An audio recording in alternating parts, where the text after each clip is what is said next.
Es realmente el valor que existe en el placer del camino, mucho más allá que el destino. El estrés lo ves como la inversión y el aprendizaje como el retorno. Definitivamente fue positivo. Contar la historia de una forma que sea entendible para cualquier persona. Ser lo mejor para ti, lo que te mantenga sana, también es un buen ejemplo. Las cosas que tienen alma, you can tell. O sea, puede ser algo muy sencillo, pero la gente se da cuenta cuando algo tiene alma. Algo está hecho con pasión. Y yo creo que Bitso está hecho con eso.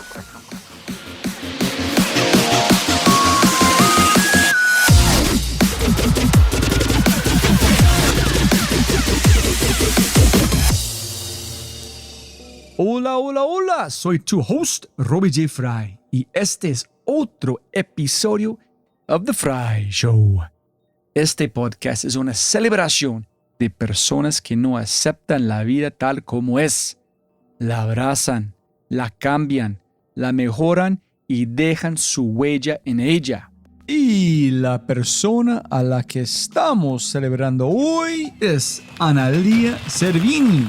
Analía es la vicepresidente y head global de comunicaciones en Bitso. Bitso es el intercambio de criptomonedas más elegante, fácil de usar y confiable de LATAM. Con Bitso puedes comprar y vender bitcoins u otras 46 criptomonedas y almacenarlas todas en un solo lugar.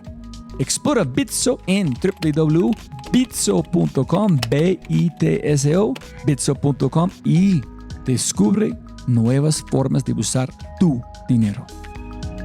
Analía se unió a Bitso para crear el área de comunicaciones en 2021 y desde su ingreso ha desarrollado al equipo humano de comunicación en los países y a nivel global. Analía tiene bajo su responsabilidad la estrategia de comunicaciones internas y externas, así como posicionamiento reputacional y de marca de la empresa Bitso. Pero primero, un importante momento de agradecimiento a Analía. Analía fue quien me ayudó con toda la serie de Bitso. Hubo comunicación por WhatsApp, llamadas de video, etcétera, etcétera. Y se ha convertido en una amiga maravillosa durante el proceso. Entonces, Analía, muchas gracias. Mi ignorancia es tan grande que a veces me pregunto si no tiene fondo. Una vez más, subestimé a un nivel exponencial lo que hacen personas específicas. En este caso, el rol de la comunicación. La comunicación es en realidad todo lo que sucede antes de que te comuniques. Es lo que observas, lo que escuchas, lo que sientes, lo que entiendes, lo que te dicen los demás, lo que está pasando en el momento y mil cosas invisibles más. Solo después de conectar los hilos invisibles puedes pintar la imagen. Así, lo que hace Analía es tomar la ciencia de la comunicación y convertirla en un arte. En esta conversación aprenderás sobre las barreras mentales que llevamos al pasar de un trabajo a otro, tomar el riesgo cuando se presenta la oportunidad, la guerra constante de comunicaciones, eliminar la ansiedad a través del caos y mucho más. Pero antes de empezar, no olvides visitar thefryshow.com para los links al newsletter y más. Y por favor, si amas el podcast, comparte el episodio en tus redes sociales. Deja una reseña en Spotify o tu player favorito y cuenta al mundo que The Fry Show es número 1. Y si no es así, castígame con tus comentarios para mejorar. Con ese dicho, te presento episodio 220, la comunicación como una forma de arte, con la vicepresidente y head global de comunicaciones en Bitso, la maravillosa Analía Servini.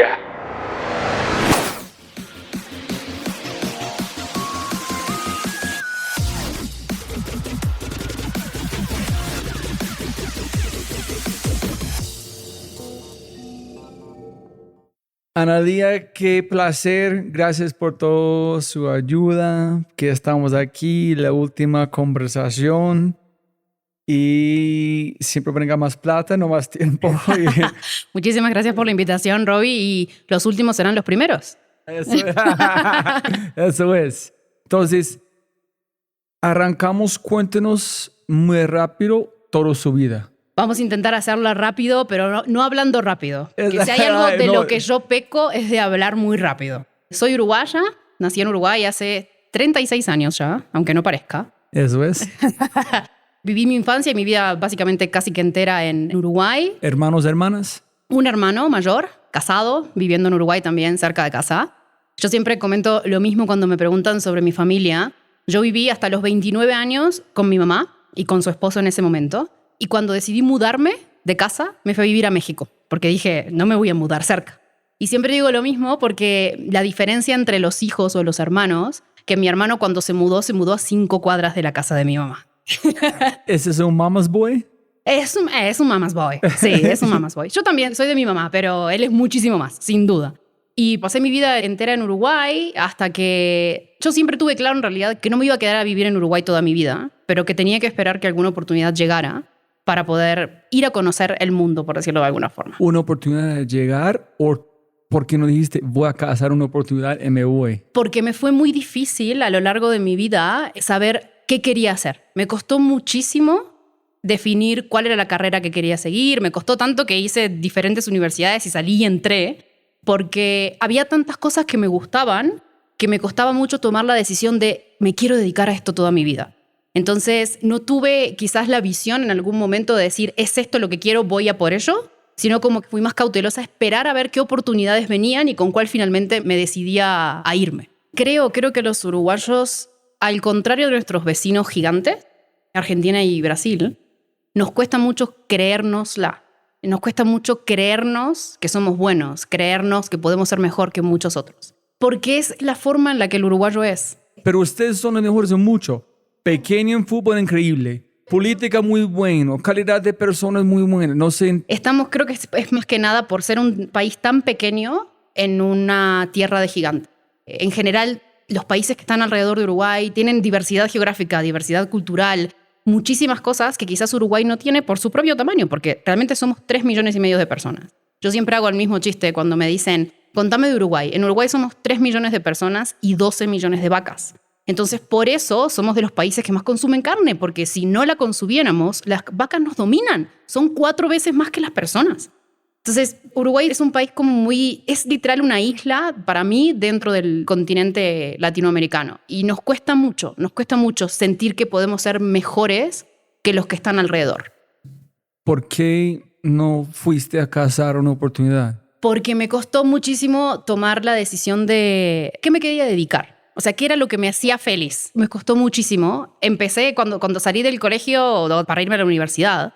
Hice un semestre de bioquímica porque me gustaba la química. Y dije, ¿por qué no? ¿Por qué no? Y después de un semestre dije, ok, me va bien, me gusta, pero no me quiero dedicar a esto. Ahí fue que hice un curso de marketing para poder entender, porque me gustaba todo el tema de publicidad y dije, ¿por qué no? Marketing puede ser una opción. Pero también dije, no es esto realmente lo que quiero. Y después de darle vueltas y vueltas y vueltas, me di cuenta que mi pasión en realidad era escribir. Y que siempre tuve, en todos los momentos de mi vida, siempre tuve alguna necesidad de expresarme de forma escrita. A través de crear canciones, crear poemas, crear cuentos. Y dije, this is it. O sea, esto es lo que me ilumina la cara. Esto es lo que me hace decir, quiero levantarme el otro día y quiero contar una historia y quiero tener el poder de contar una historia de la forma que yo quiero. ¿Pero escribiste toda su vida? Sí, pero como en instancias toda mi vida, pero no seguido. No era que todos los días me levantaba y escribía algo, pero siempre tuve momentos en los que la escritura era mi momento de reconectarme conmigo. ¿Pero por qué nunca identificaste que es algo que tú...? Me parecía que era algo normal, que todo el mundo lo hacía, así como todo el mundo canta con la radio. Dije, todo el mundo debe hacer esto. Hasta que me di cuenta cuando le das a leer algo de lo que escribís a alguien y dicen, wow, es muy bueno. Y dije, no, normal. O sea, fue que me di cuenta que efectivamente era algo con lo que efectivamente podría pensar en un futuro de vivir de eso. No fue tan fácil, ¿no? O sea, aquí estoy trabajando en Bitso, no es que estoy como una escritora consagrada. Pero ahí me di cuenta que me tenía que meter en el mundo de las letras, del idioma, de la gramática, de todas esas cosas que realmente me apasiona y me encanta hablar de eso. Y ahí fue que me decidí empezar la carrera de letras.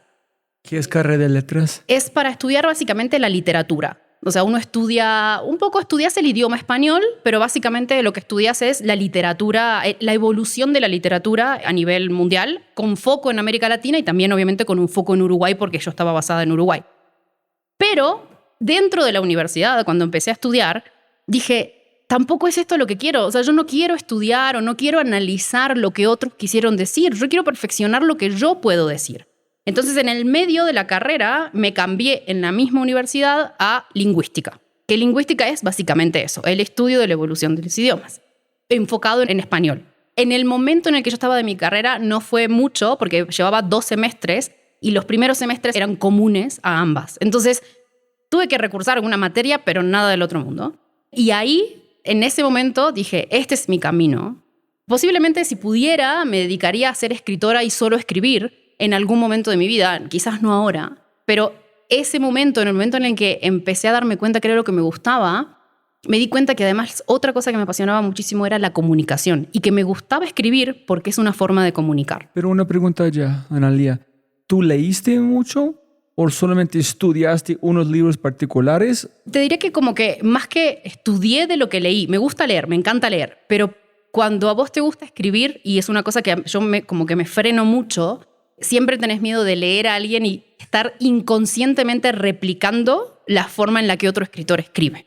Entonces yo, si estoy en algún momento en un proceso de que digo, estoy escribiendo un libro o me estoy dedicando a observar para entender cuál es la historia que yo quiero contar hoy, me retraigo mucho de leer en esos momentos porque no me quiero influenciar por historias o por la forma en la que otros escritores escriben. Pero yo he escuchado, no sé si es Hemingway o alguien que dijo, fueron como, posiblemente esté matándolo, perdona a la gente, que fueron bibliotecas y buscan las mejores escritores en consumir, como también Benjamin Franklin. Tratar de leer a alguien increíble, reproducirlo, para empezar a desarrollar este talento? ¿Por qué no pensaste en pensar que iban a...? Porque quería encontrar mi propio estilo, creo yo. O sea, quería que realmente surgiera de mí. Entonces, no es que no lea, pero separo los momentos.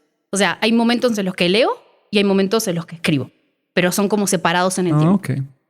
¿Eso nunca pasaste por imposter syndrome porque no sabe de nadie que están...? De momento, no. Esa es una forma de esquivarlo. Que nunca leer los grandes para como... Exacto. Para no pensar que estás imitando. Y a raíz de eso fue que yo te digo, me di cuenta que tenía una pasión muy grande por la comunicación. La comunicación escrita en un principio, pero también por otras formas de comunicar. En ese momento, estando en la universidad, entré a trabajar en IBM. ¿Pero cómo? ¿Cómo? Pero es más, ni siquiera es que entré a trabajar a un rol de pre-sales. O sea, como que hacía preventas. ¿Pero este fue como el rayo que tú estás esperando? Sí, o sea, sí era, pero no era una mega compañía y dije, quizás aquí uno puede hacer carrera para otras cosas. Quizás me despierta otras ideas y que me pueden llevar a hacer quizás una carrera diferente. No lo sé. Pero ¿por qué IBM? No un periódico, por ir a Argentina. ¿Fue un practicante? ¿Alguien te llamó? ¿Tú buscaste? Estaba buscando trabajo, pero estaba buscando un trabajo que fuera solo 4 horas porque tenía que estudiar. Y justo, o sea, me llamaron y me dijeron, mira, tenemos ¿te interesa? Era un buen salario para ese momento. Y dije, sí, ¿por qué no? ¿En cuál fue el rol? Preventas de servicios de tecnología. ¿De qué tipo de tecnología? De mantenimiento de servidores. ¿En serio? Entonces tú estás en IBM 14 años, ¿no? Casi 14. Entonces tú viste todo el como renacimiento de ellos con innovación en todo, ¿no? Sí, okay, exactamente. Sí. Entonces... Llegaste en preventas. En preventas y me empecé a meter en temas que me interesaban, como marketing y como comunicación, dentro de IBM. IBM tiene una parte muy positiva de desarrollo de talento interno. Y en IBM Uruguay en ese momento había un programa que te hacía como peer con alguien más de la compañía. Entonces decías, tú podías, o sea, posturarte y decir, ay, quiero ser the shadow of Robbie un día. Entonces yo dije, por supuesto que quiero ser shadow de la persona de comunicaciones. O sea, aquí estamos. ¿Pero comunicación es mercadeo? No, comunicación interna, o sea, comunicación interna hacia empleados. Lo que hago hoy en Bitso, o sea, es tal cual, comunicación interna hacia empleados y comunicación externa hacia todos los stakeholders que no son clientes. Entonces, medios, influenciadores, cómo ayudas al equipo de Public Policy con mensajes para gobierno. Todo stakeholder que no es clientes es parte del equipo de comunicaciones. Que no es cliente. Que no es cliente. Pero la gente en el público principal no son clientes principales como... Marketing es quien se encarga de comunicarse con los clientes. Pero clientes posibles es comunicación. Si es mercado a nivel general, sí. Si fuese, por ejemplo, una campaña targeteada como de tengo determinadas demográficos y voy a ir a enfocarme a ver si levanto un cliente, eso es marketing. ¿Y por qué sabía que este rol, en no marketing? Porque en el rol de comunicaciones tú tienes una posibilidad muy grande de contar historias y de escribir y de plantearte cómo un producto que puede ser totalmente aburrido lo podés posicionar de una forma linda en el mercado si contás una historia. Si Pero eso es marketing. No. ¿Pero por qué? Porque el objetivo de marketing al final de cuentas siempre está asociado a atraer nuevos clientes o atraer revenue o atraer dinero hacia la compañía. Ese no es el rol de comunicaciones. El rol de comunicaciones es construir a la marca. Entonces es un tema muchísimo más aspiracional. ¿Pero construir la marca no es marketing? No. Construir la marca, uno de los stakeholders que uno tiene que posicionar es la marca con los clientes. Sin duda, tú tienes que construir una marca que los clientes sepan, entiendan, quieran comprar. Y además no es tu único stakeholder. Yo necesito que un regulador en Bitso sepa que nosotros estamos regulados, que estamos compliance, que cómo cuento una historia de lo que está sucediendo, y eso no pasa por marketing, porque no necesito tenerlos como clientes. Entonces, hay muchos otros stakeholders que son parte de la marca, gobierno, medios, investors, todo el resto que no necesariamente es la marca que tú formas para el cliente. Tú formas la marca para todo el mercado. Y de eso también se encarga comunicación. ¿En cuándo sabía que ese es el rol en no mercadeo? ¿Cuándo tú sabías que este rol existía en ese rol que yo quiero? Básicamente, creo que me di cuenta cuando hice el curso de marketing, hice una especialización en marketing, me di cuenta que era muy interesante, pero sentía como que estaba manipulando a la gente. Y eso no me gustaba. ¿Y no es igual en comunicación? No, porque en comunicaciones tú lo que haces es contar, literal, es contar la historia de una forma que sea entendible para cualquier persona. O sea, que si mañana viene mi abuela y me dice, Analia, explícame Bitso, yo le puedo contar la historia de una forma fácil. No le estoy vendiendo la empresa, quiero que entienda. Uno es educación, otro es vender. Exactamente. Y ahí dije, no, yo quiero estar en comunicación, quiero escribir, quiero literal poder contar lo que sucede internamente, conectar con los empleados, armar talking points para que el gerente general, el country manager de la compañía sepa lo que le tiene que decir a los empleados, trabajar juntos en eso, ayudar a la experiencia de las personas que están dentro de la compañía. Y eso era lo que yo quería en ese momento. Entonces, ¿cuánto tiempo en IBM antes de Shadow abrió? 8 meses más o menos, 8 meses. Y habré estado, creo que unos 10, porque justo tuve la suerte de que la persona que manejaba comunicaciones internas dentro de IBM se iba a estudiar una maestría en Buenos Aires y el rol quedaba libre. Coincidencias de la vida, sí, coincidencias de la vida, y como yo ya me conocían, dijeron, ese ya.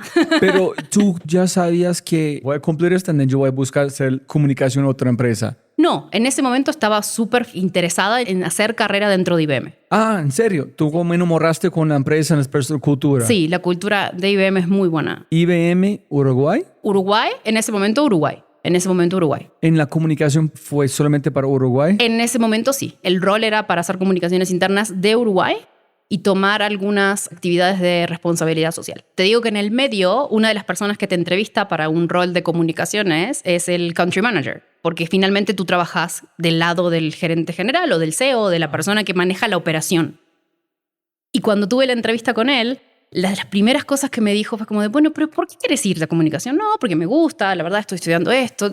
Ok, ¿tú te das cuenta, Analia, que estás yendo en contra de lo que hace todo el mundo? Y le digo, ¿cómo? Y sí, todo el mundo quiere ir a ventas. Todo el mundo quiere ir a ventas. ¿Tú estás en ventas y te quieres ir a comunicaciones? ¿Pero por qué comisión o qué? Porque el rol del vendedor siempre es como súper deseado. O sea, si es algo... Si el rol del vendedor que va y se toma un café con el cliente y hace el lobby y le cuenta. O sea, ese rol es como muy... O sea, sí es un rol que al menos dentro de IBM era como el aspiracional. Era como todo el mundo quería llegar a ser vendedor. Y yo le digo, genial lo que quiere hacer todo el mundo, pero a mí me gusta la comunicación. O sea, a mí me gusta la comunicación y es hacia dónde quiero ir. Entonces gastaste la mitad de tu vida buscando qué quieres hacer y de una encontraste, como una flecha. Sí. 14 años en IBM. Entonces, fuiste a México para liderar la parte de Business de Enterprise. Sí, para América Latina. Son clientes corporativos grandes. Cloud, AI, blockchain, whatever. Entonces fue head de comunicación. Sí, para esa área. Basada en México para toda América Latina. Pero ¿cómo ganaste esta posición tan grande? De cómo hacer un pedacito aquí en Uruguay en tener suficiente para liderar. Empecé a trabajar con quien era en ese momento la directora de comunicaciones para América Latina y me vio potencial.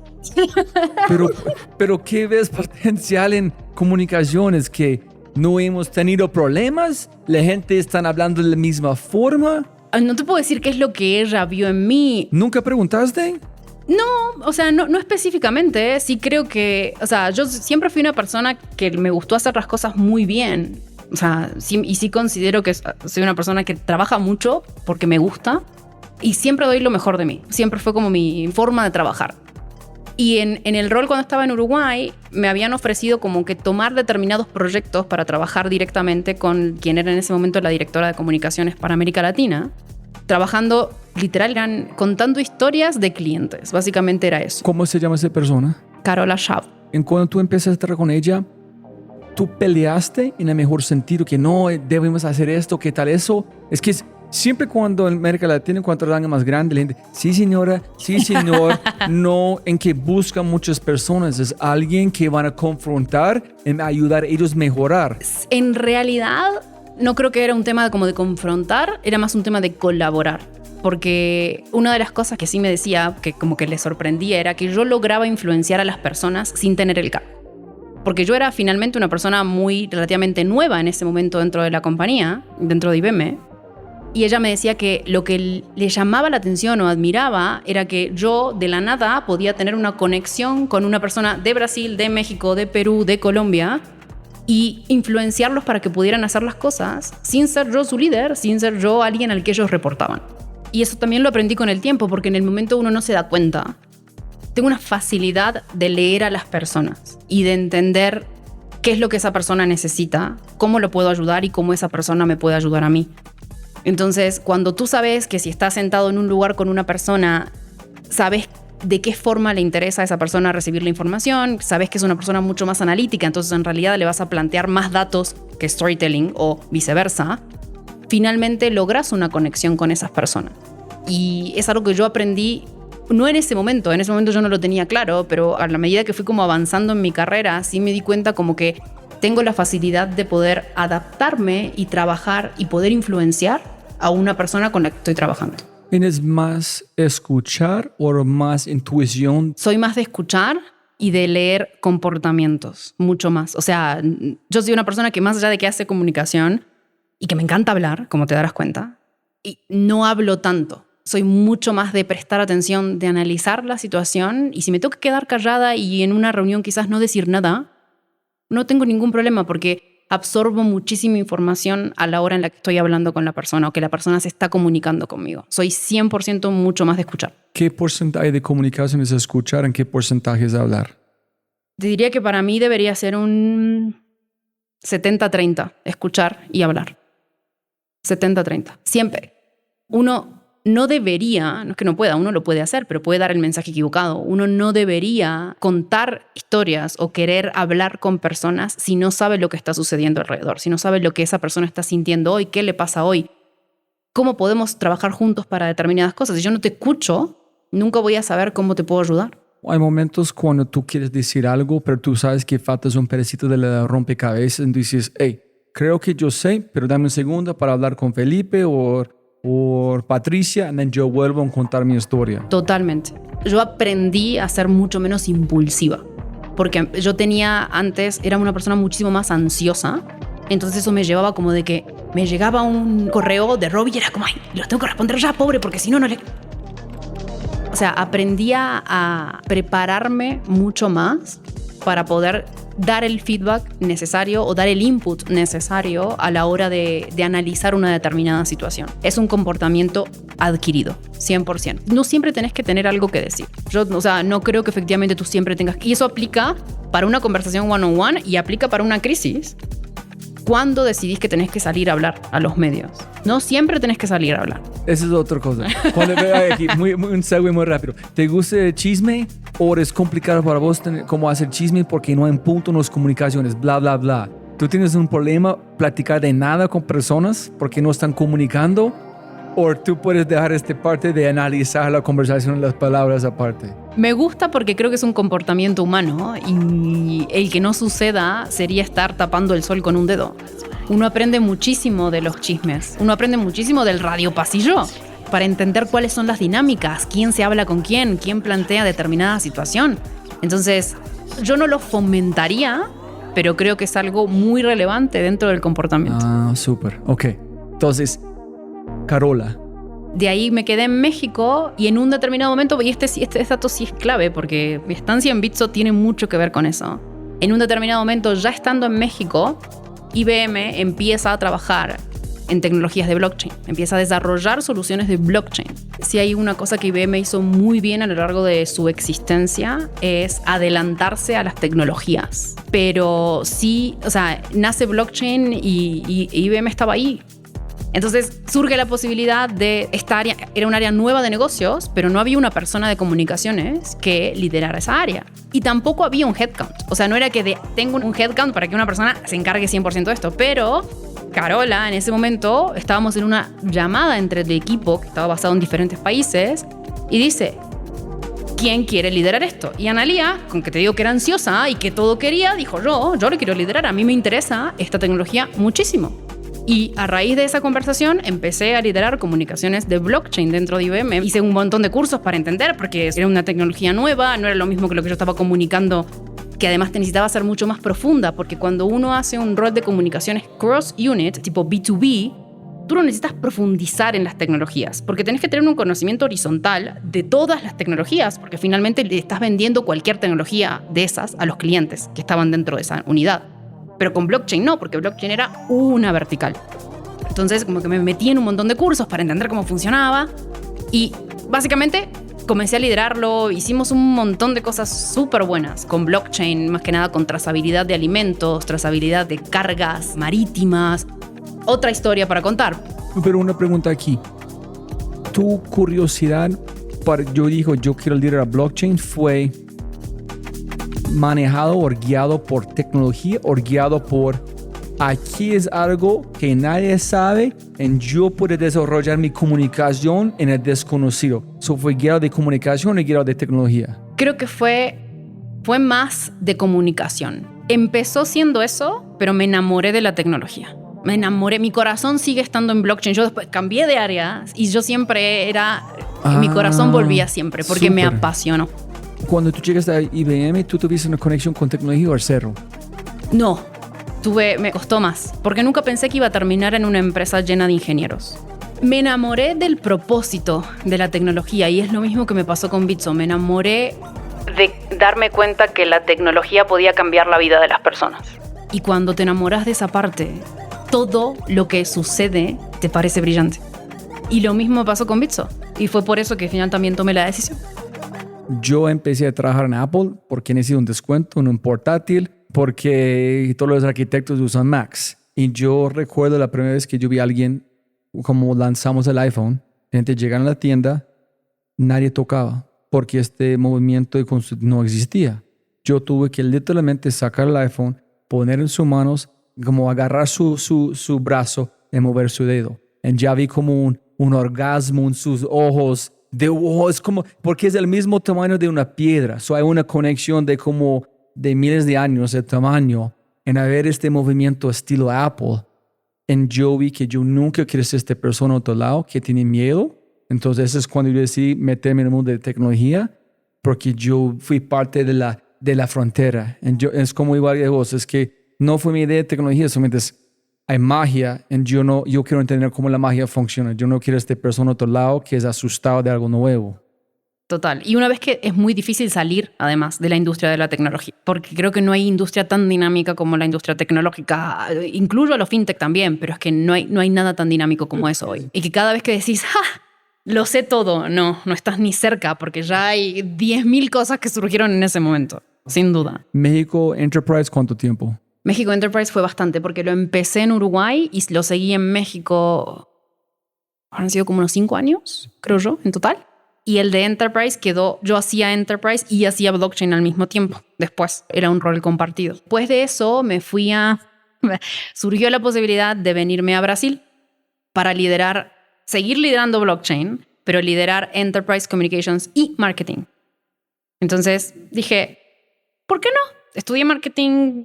Porque no eres brasilera, no entiendes la cultura, entonces ¿cómo hacer comunicación en otro país? Ay, pero habiendo estudiado lingüística, los idiomas son bastante similares. Me encantan los idiomas. Tenía también una ventaja que finalmente Sao Paulo queda a 2 horas de Montevideo.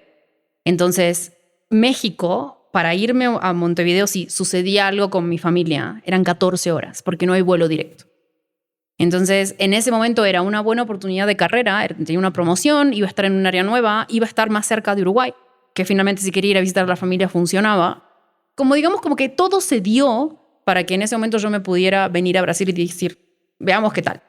En el 2018 me vine a vivir a Brasil, me fui a vivir a Brasil, seguí con ese rol y, si no me equivoco, 2020 se abre una posición para liderar comunicaciones de todas las tecnologías.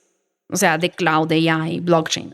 Entonces me dan ese rol y justo, yo creo que son cosas de suerte y cosas de posicionamiento, pero justo ahí ya la persona que lideraba comunicaciones a nivel América Latina en IBM había cambiado y le sale a esa persona una oportunidad de moverse a un rol global. Entonces, pensando que tú vas a ser global también. Yo pensaba que en algún momento iba a ser global, sí, pero para poder ser global precisaba primero ser como el head de comunicaciones de América Latina. Cuando tú arrancaste en IBM, todos están pasando correcto en tu mente. Subiendo, más comunicación, más tecnología. Tú vas bien. Ya estoy el próximo paso, global. Un mensaje rápido de Quinto y de regreso al programa.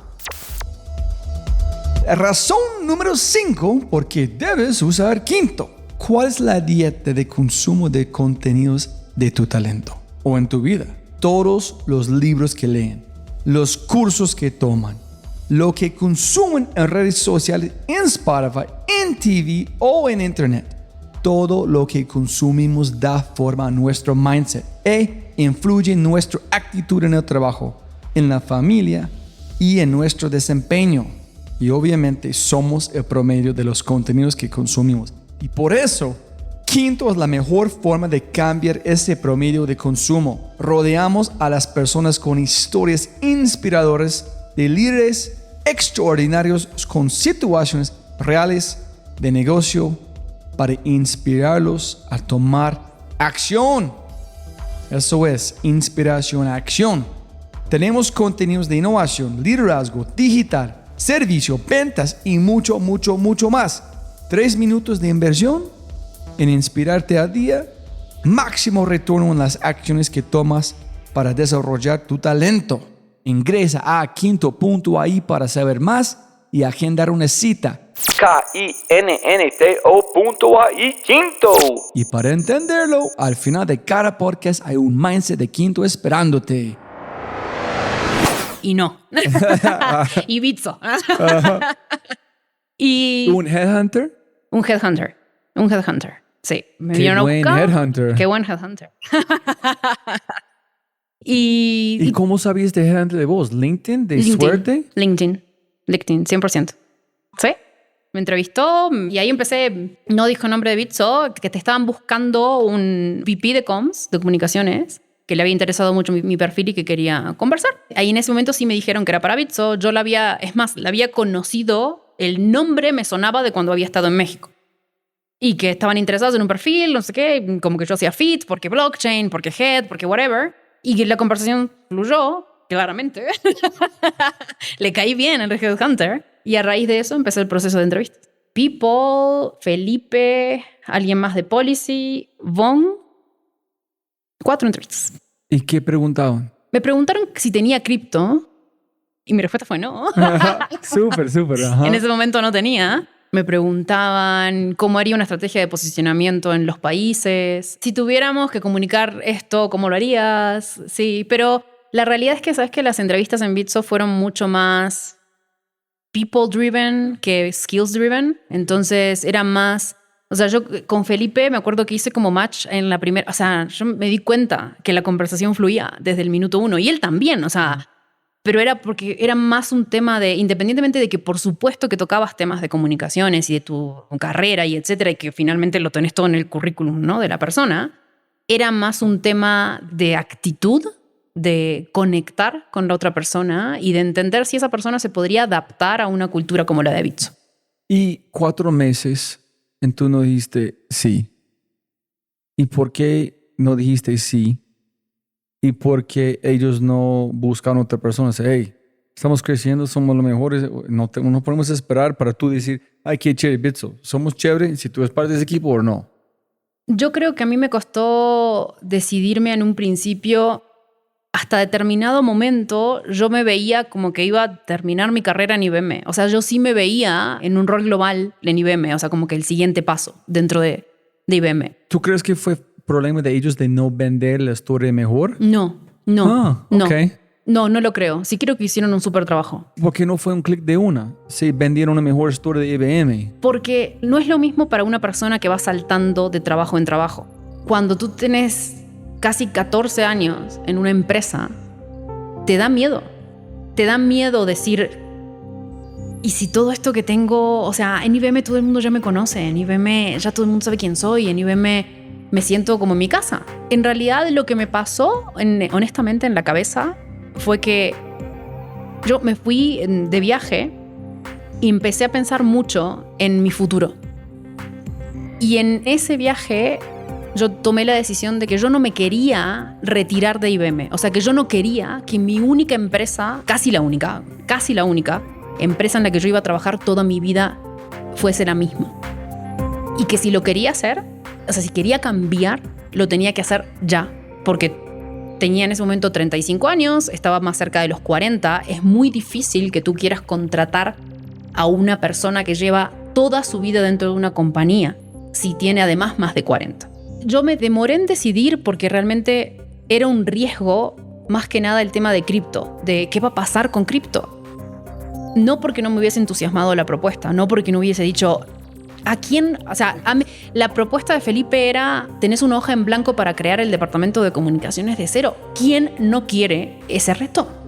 Y con un respaldo de procesos, de muchísimas cosas que uno puede tener en IBM, de que finalmente yo en IBM era el head de comunicaciones para América Latina, pero existía un Global Communication. Aquí no, o sea, era Analía y Analía. Sí, en el momento te genera un miedo de, o sea, yo entiendo que todos ellos dicen que puedo, pero ¿será? O sea, ¿será que yo soy la persona para ese rol? Te pasa por la cabeza. Finalmente, en realidad, tuve una conversación con mi papá, me acuerdo, y le dije, o sea, le conté, porque tampoco le había abierto esta información a mucha gente porque no quería que fuera como que alguien me dijera lo que tenía que hacer. Llamé a mi papá y le comenté y me dijo, tipo, primero, ¿qué es cripto? O sea, así como de, ¿what? ¿Qué me estás contando? ¿Qué es esto? Es una startup. Y le digo, aún no me decido, o sea, estoy como todavía pensándolo. Y le digo, no quiero que me digas qué hacer, pero ¿tú qué hubieses hecho? O sea, y me dice, ¿yo? Hubiese tomado el riesgo, sin duda. O sea, y no fue solo esa conversación. Sí tuve conversaciones con algunas personas que lo que hicieron fue reafirmarme que yo podía. Es salir de tu zona de confort a nivel exponencial. Felipe me dijo que todas las personas sabían que yo era la persona. Y yo era la única que no lo sabía. Y Von me dijo lo mismo. Y me acuerdo que en la última entrevista que tuve con Von, me pidió que le comentara quiénes eran las personas a las que yo admiraba. Y yo le dije que por un lado, en lo personal, admiraba mucho a mi mamá, porque mi mamá es una persona que luchó toda su vida por todo. La vida no le fue nada fácil y creo que aprendí muchísimo de ella en eso. Y que la otra persona a la que admiraba mucho era a mi otra jefa que tuve a lo largo de mi vida, Carmen. Fue quien sucedió a Carol alguna vez que salió de IBM. Y Carmen me decía, todo el mundo te ve como un león, todo el mundo te ve como un león, pero tú te miras en el espejo y ves un gatito. Y eso, o sea, le conté la historia a Von porque me preguntó, o sea, por qué era que yo admiraba tanto a mi jefa, o mi ex jefa. Y me acuerdo que Von cada vez que me veía me decía, I wanna see the lion, I wanna see the lion. Y creo que es eso, es como de creértelo. Que vuelvo a lo mismo que te decía de los uruguayos, pero que a veces te cuesta muchísimo creerte lo bueno que sos. Todos somos leones pero en el espejo es distinto. Estamos impactando gente todo el tiempo inconscientemente.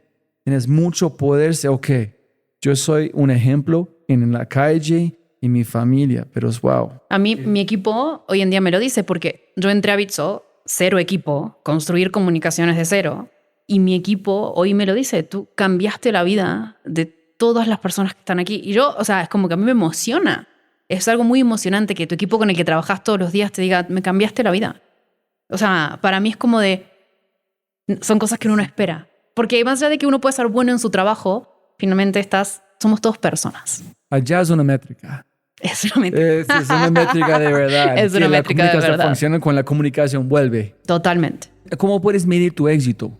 Y a ver, una de las cosas que a mí me ayuda muchísimo a entender si estás generando un impacto en comunicación es ver la reacción de las personas en relación al trabajo que tú haces. Y no digo porque te necesitas una validación, sino porque cuando tú haces comunicaciones internas o externas de una forma buena, positiva, que está ayudando a la empresa, el cambio se nota al instante porque tenés una estrategia por detrás. Uno puede pensar que todo el mundo se comunica. O sea, y eso es una cosa que sucede muchísimo. Todo el mundo puede hacer comunicaciones. Me pasa muchísimo. ¿Qué es? Armar un comunicado. O sea, ¿quién no lo puede hacer? Pero el punto más importante no es ese. El punto más importante es estar cerca del negocio. Una persona de comunicación tiene que estar cerca del negocio para poder entender cuáles son los objetivos, sea de producto, sea de servicios, da igual el área de la empresa. Y trasladar eso a una estrategia de comunicación que va a ayudar a la empresa a estar mejor posicionada externamente. Entonces, lo principal del rol, más allá de que tú puedas sentarte a escribir un comunicado, es la conexión que tú tenés con el resto de la organización y cómo sabes y te anticipas a lo que está sucediendo para poder hacer una planificación de lo que realmente tú querés salir a decir al mercado. Internamente, determinadas herramientas que te permiten medir el engagement de los empleados. Puede ser una encuesta para saber cómo se están asistiendo con determinadas, no sé, all hands o comunicaciones que se hacen. Pedirles feedback de cómo te gustaría que trabajáramos determinadas cosas. Eso es parte de comunicación. Porque tú tenés que medir el mensaje. Tú tenés que saber, independientemente de que recursos humanos o talento o people, como se llame en la organización, ayude o materialice iniciativas para mejorar la experiencia, tú como comunicaciones internas sos responsable de que el mensaje que estás pasando es el correcto para esa audiencia y que estás eligiendo el canal correcto para esa persona. Entonces, trabajas muchísimo con people. El equipo de comunicaciones internas trabaja de la mano del equipo de recursos humanos o cultura, pero finalmente los mensajes pasan por comunicaciones. ¿Quién van a ser las personas que van a darte pushback? Siempre hay alguien que da pushback, porque la realidad es que es algo que pasa para mí muchísimo con comunicaciones. Hay muchas personas que creen que saben de comunicaciones porque todo el mundo se comunica al final de cuentas. Y eso hace que digas, no, este es mi proceso, yo creo que tiene que comunicarse así y de esta forma se tiene que comunicar.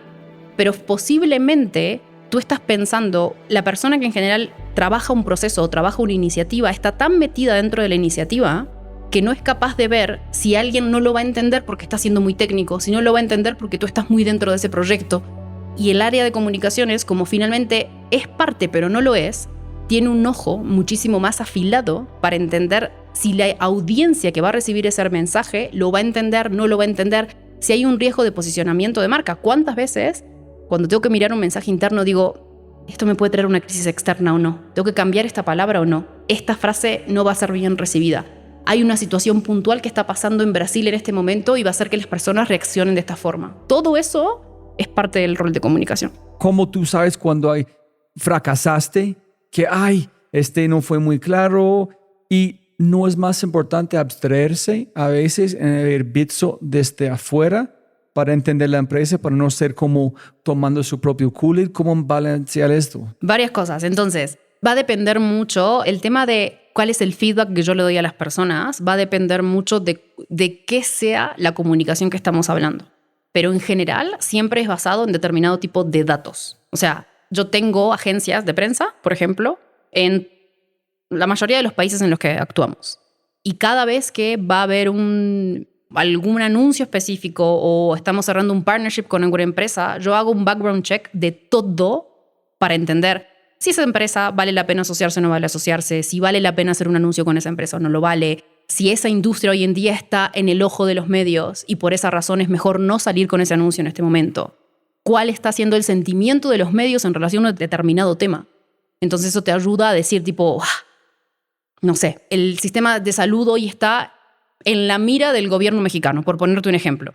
¿Voy a sacar un caso de cripto y salud? No, porque está siendo bombardeada esa industria en este momento. Entonces, sí hay datos, hay que encontrarlos y tienes que tener las herramientas para poder analizarlo. Y ese es uno de los principales roles que tiene la persona de comunicaciones al día de hoy, que es proteger a la marca y construir la reputación. Entonces, obviamente, la persona de comunicaciones tiene que estar del lado del equipo de negocios y del lado de Felipe y del lado de todas las personas que ven determinadas tendencias de negocio o que cierran determinados negocios para poder adelantarse a definir un momento para poder hacer la comunicación. Y eso es una discusión que yo tengo hasta con el equipo de producto casi que todas las semanas. El producto está listo para salir al mercado. Perfecto. Vamos a planificar la fecha de anuncio. No, es que el producto está listo hoy, salimos hoy. No. El producto está listo hoy, lo testeás y en realidad el mejor momento para salir a los medios es este porque no hay otro anuncio de cripto que estoy manejando, porque no tengo determinado otro tipo de contenido en el calendario, porque en este momento en el que tú quieres anunciar justo hay un evento de otra cosa nada que ver y ningún medio me va a cubrir este anuncio. Entonces, tenés que estar muy de la mano y tenés que conceder y a veces tenés que negociar de esto sí, esto no, pero te pongo un ejemplo específico del tema de salud. Imagínate que estamos haciendo un negocio con una empresa de salud para que va a aceptar cripto. The Fry Joe va a aceptar cripto a partir de mañana. Y yo empiezo a analizar, digo, perfecto, vamos a analizar cómo está la conversación para poder entender cuándo salimos con este anuncio. Y yo veo que hay una noticia sobre tu podcast que es como de, ay, Robbie, está basado en Colombia, lavado de dinero. Independientemente de que sea el mejor negocio, no sale al mercado. No sale en ese momento, porque no es el momento justo para salir al mercado a hablar. No quiere decir que no cierres el negocio. Daniel va a ir allá y va a decir, un gusto, Robbie, qué bueno que aceptas cripto. Pero yo le voy a decir, este no es el momento para salir a los medios, tenemos que esperar a que baje la conversación y revisamos esto de aquí a un mes a ver si la conversación sigue ahí o no. Porque no todas las noticias son buenas noticias. Y eso es lo que haces cuando proteges a la marca. Miras a todo lo que está en alrededor para que la noticia que estás dando, para que la comunicación que estás creando, el storytelling que estás dando, genere el impacto que tiene que generar y no se te venga en contra. Pero cuando sabes, hijo y madre, yo soy muy abuela, muy madre, y no estoy dando mucho más protección que es necesario, no estoy dañando la oportunidad. ¿Cómo sabes cuando es too much o too much es mejor? Es que estoy imaginando adentro que la gente quiere hacer algo y tú siempre estás frenando o estás dando la patear a la nalga que vamos ya, porque el momento es caliente y tenemos que actuar. Yo creo que soy un término medio, pero siempre intento consultar. O sea, yo siempre voy a tener mi opinión formada. O sea, a mí me traen un tema, yo reviso la información y digo, we need to go this way. Pero, de todos modos, sí creo que las personas de afuera, y ahí toco el segundo punto, las personas que están hoy en día en el mercado, que principalmente son las agencias de prensa, las agencias de PR que trabajamos, tienen un conocimiento también más amplio de Bitso o lo que está pasando en Bitso.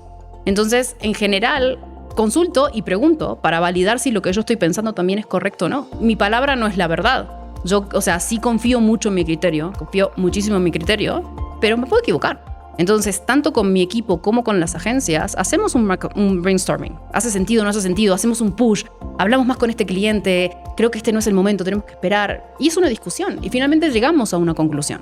Y esa es la recomendación que le damos al equipo directivo. Y yo, la verdad, que tengo que decirlo, tengo la confianza suficiente para ir a Daniel y decirle, Daniel, este no es el momento. Y Daniel tiene la confianza suficiente para venir y decirme, Analía, ok, tenés razón. Todas tus acciones externas tienen que estar alineadas con la cultura de la empresa. Y si tú dentro de tu cultura y dentro de tus valores tenés como parte fundamental o tienes como parte fundamental diversidad, tienes como parte fundamental inclusión financiera, eso tiene que reflejarse externamente también. Pero tiene que ser parte de la cultura de la empresa. No un add-on. Exactamente. No es como de, ay, todo el mundo está hablando de eso, entonces sumémonos. No, pensemos si realmente quiénes somos. Definamos quiénes somos, definamos cuál es la cultura. Y eso es lo que finalmente tú le vas a transmitir externamente también a todos tus públicos. Porque si no, pasa eso. Es fake. Es fake. 100%. Y en realidad lo menos que hace es construir marca.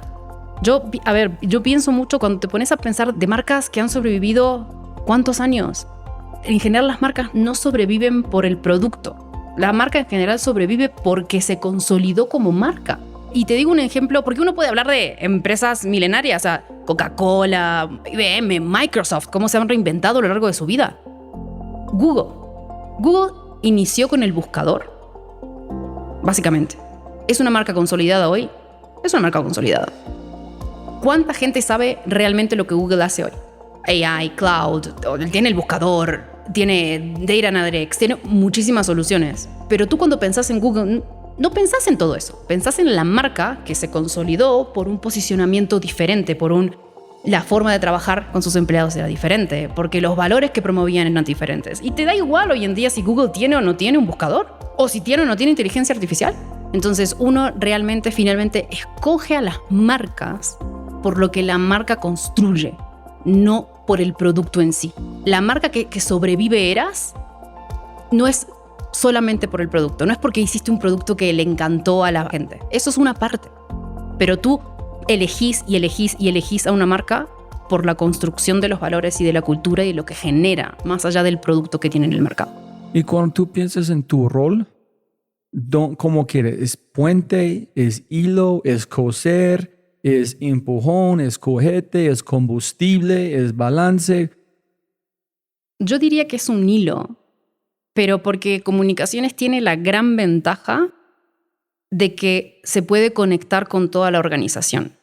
Porque nosotros podemos contar una historia, por ejemplo, de un producto, pero también podemos contar la historia de un Bitsonaut que se fue de licencia de paternidad, o podemos contar la historia de que estamos offsetting el carbono, o sea, las emisiones de carbono. Podemos contar tantas historias que finalmente nos involucramos con toda la organización y hay cosas que las tenés que aprobar con legal para que efectivamente no sea un exposure legal de algunas cosas. Entonces, el área de comunicación en sí, en Bitso, y creo que es como debería ser en la mayoría de las empresas, tiene que ser un habilitador, tiene que ser un enabler, que va a mirar los riesgos. Sí, voy a mirar los riesgos, pero tiene que ser un enabler para que podamos contar la historia que queremos contar. Entonces yo lo veo más como un hilo que conecta una cosa con la otra, y a veces el hilo se corta. Cuando te digo hay un riesgo y no vamos a seguir, el hilo se corta. Y arranca en otro lado y sigue la conexión. Pero siempre es muy importante para nosotros estar conectados con toda la organización para siempre mirar holísticamente cuál es el posicionamiento de la compañía. ¿Y cómo funciona la comunicación en términos de cultura? Es que, por ejemplo, en Apple, 3 cosas que yo recuerdo mucho, que es uno, cada día cuando tú arrancas el día, ellos hablan, repiten algo. Ese es nuestro meta, ese es que estamos haciendo. Celebramos a alguien, que es un feedback de un cliente, y preguntamos qué hiciste, por qué aplaudimos a esta persona en frente de todos, y leemos 2 o 3 detractors, cosas malas que han pasado, sin nombre, y discutimos qué pasó, cómo lo puedes arreglar, cómo debe no pasar otra vez. En pasan cada día. Y un día yo dije a mi jefe, yo dije, huevón, yo sé, ¿por qué tenemos que repetir otra vez? Dices, entonces están funcionando. Para mí es parte de cultura y también es comunicación. ¿Cómo lo ves la conexión entre cultura y comunicación? La conexión es súper importante, súper importante. Lo que yo te diría que como cultura, lo que yo veo como más innovador dentro de Bitso es hacer parte a los empleados de la cultura y decir, si nosotros queremos redefinir nuestros valores, lo vamos a hacer juntos como compañía. No es un top-down, no es hoy Daniel se despertó y dijo, me gusta esto. Es un conjunto de personas que piensan y que a raíz de tener experiencias en diferentes áreas, crean la cultura y crean los valores juntos. Entonces, cuando tú haces parte a tus propios empleados de las iniciativas de la empresa, finalmente sos un owner de la compañía. O sea, sos tan dueño de la compañía como lo es Daniel, porque tú participaste a crear los valores, porque tú participaste a crear la forma en que la cultura avanza dentro de la empresa. Y si yo además logro que eso se comunique externamente para que la cultura se pueda vivir, es un ganar-ganar con los Bitsonauts y externamente también con el mercado para construir la marca. ¿Y cómo armaste tu equipo? ¿Cómo elegiste sus personas? ¿Quién son mejores en la comunicación? ¿Los hombres, las mujeres? ¿O no es importante? La combinación. Okay. O sea, y te voy a ser súper sincera también. Yo tengo un equipo con muchos backgrounds diferentes porque la mayoría de las personas que son formadas en comunicación, que no es mi caso, son unas personas súper creativas. O sea, súper creativas. Así, tienen como ideas locas y como que se les ocurren cosas que a nadie más. I'm not that person. Pero no es lo único que uno necesita a la hora de formar un equipo de comunicaciones. Entonces, yo tengo una persona hiper mega creativa, que es el líder de Argentina, por ejemplo, que venía del mercado financiero. Tengo a Cris en Brasil, que lidera comunicaciones para Brasil, que es economista, pero también trabajó en comunicación. Entonces, creas un equipo tan diverso y que se complementa tanto que a la hora de plantear ideas, finalmente tenés opiniones quizás muy encontradas, pero que te logras ver un 360 de la información. Es como logras tener un pool de talentos que se complementan entre ellos y que finalmente logran hacer un equipo de comunicaciones, no te diría perfecto, porque obviamente todos tenemos cosas para mejorar, pero que rueda. Un equipo que se mueve y que yo tengo 8 meses en la compañía, la persona que tiene menos tiempo tiene 3. O sea, y que vos veas que en 9 meses, en 8 meses, un equipo rueda como si tuviera años trabajando juntos, no puedo pedir más nada. ¿Cuántos años tenía Bitso antes que tú llegaste? 2014, 2021, 7. Entonces, ¿cómo alguien que debe mover la cultura en comunicación puede ingresar tan tarde en el juego, en armar empatía, donde de verdad tú puedes hacer un impacto o no ser como tratando uphill? It's hard. Yeah, no shit. It's hard. Pero creo que lo que te ayuda son las propias personas que están dentro. O sea, yo desde el minuto 1 en Bitso me sentí como que conocía a la gente de hace años y me sentí acompañada por la gente que estaba dentro de la propia área de Corporate Affairs, de Operations, de People, como que yo estuviera hace años dentro de la compañía y confiaban en mí como si me conocieran hace años. No tuve que probar que yo sabía. Y lo primero que yo hice cuando entré, me acuerdo, Felipe estaba de vacaciones cuando yo entré. Y me empecé a agendar reuniones con gente. Dije, esta persona parece como que puede saber algo. Me agendo. Y me agendé tipo calendario, 1 a 1, con, no sé, 30 personas de Bitso. Dije, la forma que tengo de conocer a la empresa es a través de la gente.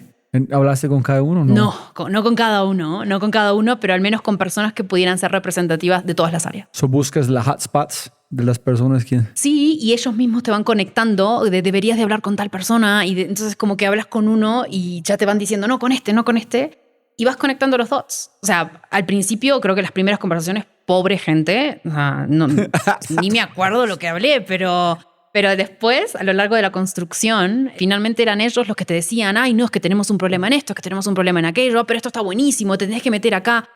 Y finalmente eso es lo que te ayuda a finalmente tomar una decisión con certeza, o sea, con la convicción de que estás haciendo las cosas correctas. ¿Cuándo te sentiste que tomaste la decisión correcta? Una semana, porque al principio, o sea, los primeros días de la semana sí fueron como, wow, what the hell is this? Y eso que yo venía del mundo de tecnología, o sea, no es que venía como de, no sé, un sector súper tradicional, pero es como, wow, es overwhelming. Porque uno para tomar decisiones de comunicación tiene que saber, tienes que entender, y yo no lo podía hacer. O sea, yo me acuerdo que hablaba con una de las personas de Corporate Affairs, que era la que estaba manejando comunicaciones antes de que yo viniera, y le decía, es que leo el comunicado de prensa que me estás dando y no te puedo decir si está bien o está mal. O sea, sí te lo puedo revisar gramaticalmente, pero no sé si lo que estás diciendo es cierto o no, porque no tengo el conocimiento. Y esa sensación de decir, ¿cómo? Nunca estuve en esta situación. Pero es lo que te ayuda a decir, no, tengo que leer más, tengo que entender más, te impulsa a seguir adelante. Entonces, una semana porque tuve una crisis. Y en el momento en el que tenés una crisis, that's it. It's your decision. It's your call. ¿Cuánto antes de vos era una persona de comunicación? Era una persona de Corporate Affairs que estaba acting, intentando resolver la vida hasta que yo decidiera venir. ¿Y por qué ellos decidieron buscar a alguien después de tanto tiempo? ¿Cuál fue la necesidad, el problema que ellos tuvieron? Por la expansión a los países. Porque finalmente Bitso en México es sinónimo de Bitcoin, sinónimo de cripto. Pensás en eso y pensás en Bitso. Pero se habían expandido a Argentina un año antes y estaban expandiendo a Brasil en 2021. Y construir una marca de cero extranjera es muy difícil. si no tenés una estrategia de comunicaciones por detrás, si no tenés agencias de prensa por detrás, si no tenés gente que entienda el mercado por detrás. Pero para mí ese no es obvio hasta que tú intentas, no sé cómo hacemos, necesito una persona de comunicación. Pero es algo que que finalmente a veces las empresas dicen, bueno, en realidad tengo una persona de marketing o tengo una persona de corporate affairs que no sabe, pero bueno, la pelea, ¿no? Pero llega un punto en el que no te da. Llega un punto, si tú quieres ir a atacar el mercado, que necesitas una persona que pueda pensar la estrategia de comunicaciones por detrás. No solo decir, mando un comunicado. No, pensemos cuál es el posicionamiento que queremos como marca en este país. Ok, entonces una semana y crisis. Crisis.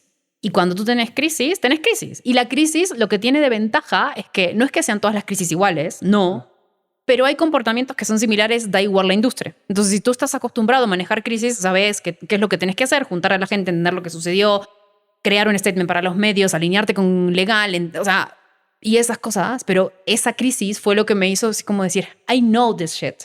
O sea, esto lo puedo hacer. ¿Pero hiciste eso en IBM, crisis o no?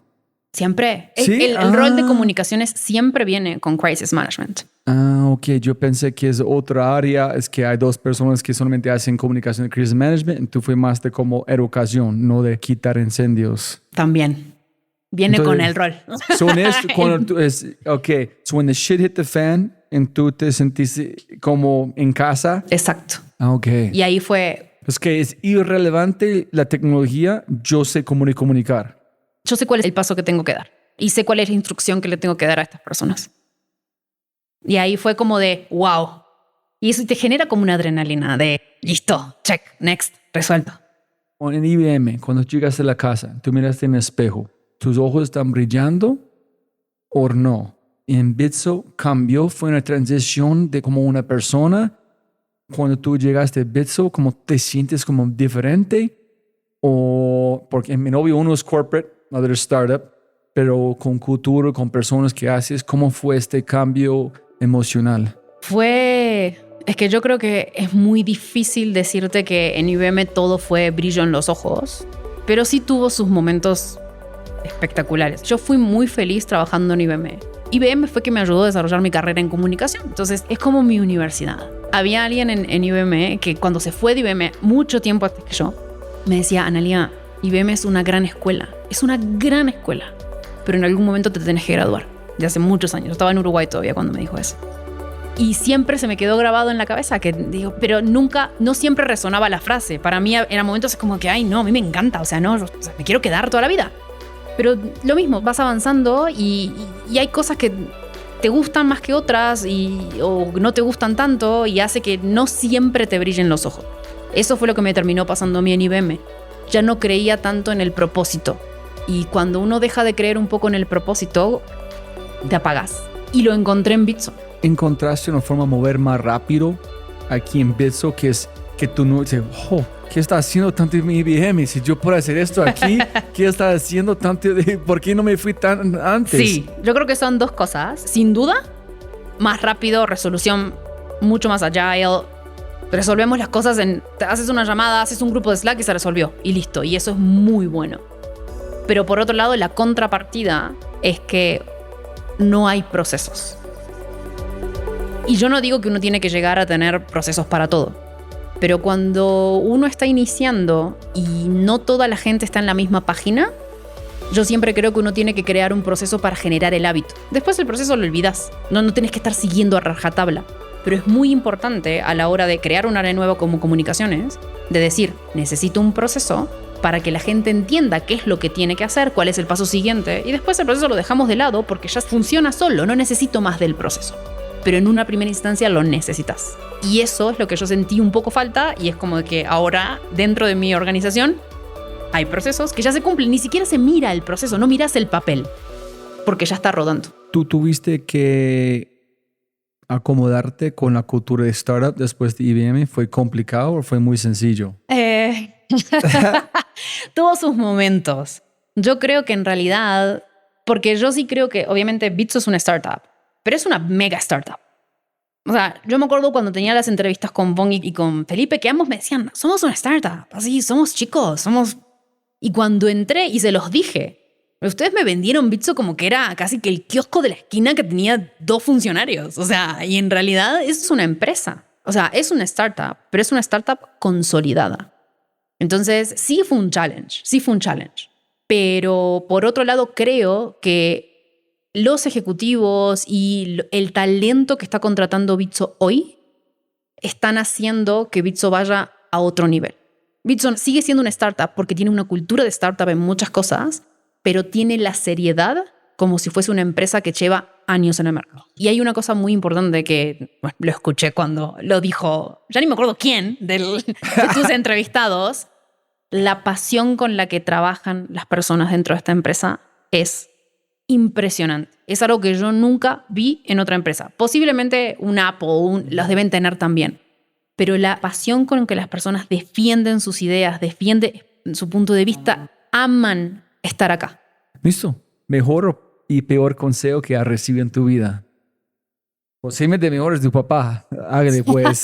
Pero no sé. No, bueno, es uno de los, pero creo que el mayor consejo fue que tengo que tener claro a dónde quiero ir. O sea, ¿cuál es tu ruta?